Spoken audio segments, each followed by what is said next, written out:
Going into SeaWorld Orlando, Icebreaker was one of the rides that I was looking forward to the most, as it's a very different roller coaster to the ones that I usually come across, and in today's video I'll talk all about the ride, give you my thoughts on it and what you can expect. If you'd like to see more videos similar to this with reviews and my recommendations from across Florida, as someone who loves visiting the state and has been there quite a few times now, then please be sure to subscribe and follow my social pages that are linked in the description. Ever since the SeaWorld chain emerged from the Blackfish saga and decided to go full force in the rides direction, they've been building new roller coasters at a rapid speed across their parks. The next one here is already under construction, with more on that in another video. Usually when buying a launch coaster, which are rides that quite literally launch you off instead of having a chain lift, SeaWorld tend to buy the Skyrocket 2 model from Premier Rides, but since Busch Gardens just an hour up the road has just opened one of those, they needed to come up with a custom design for SeaWorld, and they decided on something that would be one of those in-between family thrill coasters that's a huge step up from the Shamu coaster or Super Grover's Boxcar Derby as it now is, but nowhere near the big ones like Mako or the Kraken. That was the goal at least, because I'm not sure how well that actually works, because this thing packs a punch. I was shocked. It doesn't let up from start to finish. We approach the roller coaster that's next to the Wild Arctic and Orca Encounter Stadium, with the lake straight in front of it and Sesame Street behind, and you'll need a locker for this like many of the rides at SeaWorld. You can get a transferable all-day locker pass for only $10, so it's certainly worth doing that, and then you can get straight in line. The way to describe Icebreaker is a ride that's styled but not really themed.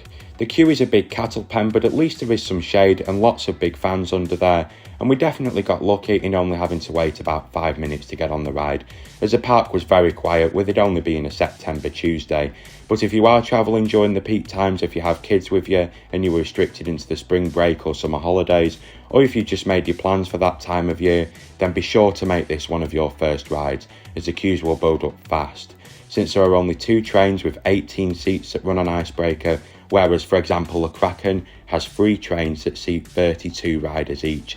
So you can see there is a big difference there, and it being a new ride that appeals to almost everyone certainly won't help things either. So make sure that this is your first stop, or go during the midday to early afternoon time when everyone else is stopping for lunch. And pick which row you sit in, which is a major plus, but we saw an opening in the middle of the train and just got straight on there, and I'm glad we did, as it actually broke down just as we were getting off and then spent most of the afternoon closed.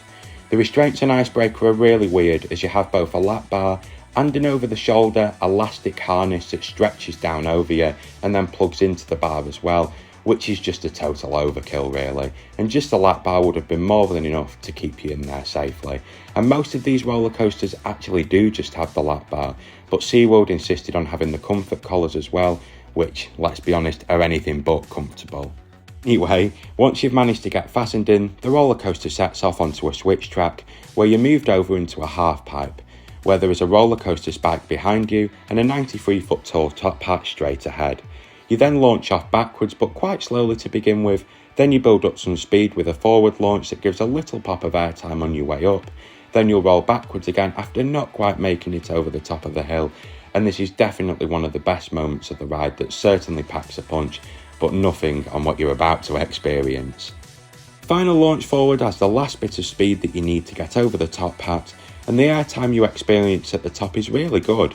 It feels really weird with it being at an angle, but I like it, and you're not then going to get to sit down for long at all, as you experience a 100-degree beyond vertical drop, and even from the middle of the train you are chucked out of your seat for the duration of it, and that's followed by a really intense and sharp turn to the right. I know it's a bummer probably having to wait a bit longer because of those shorter trains, but this is exactly why, so it can make these really tight turns that add so much to the ride. After the turn you go into the best part of the ride, 2 really small airtime hills that have been angled perfectly to literally throw you out of your seat twice, and this is the theme with Icebreaker. It's absolutely relentless from start to finish. 4 launches, a great top hat, a beyond vertical drop, a tight turn at full speed, and then 2 crazy ejector airtime hills, all in a matter of seconds. This roller coaster is not tame at all. It's non-stop from start to finish, and it continues with the turnaround element that you go through next.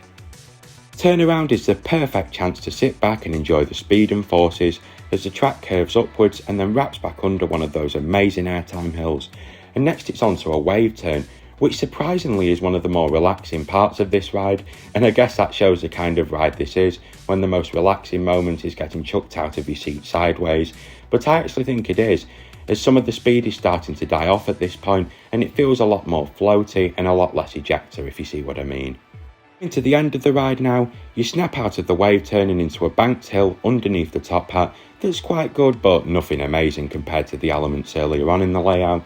Another hill just like those two at the start, but the airtime on this obviously isn't quite as good since it's slower at this point, but definitely not very slow.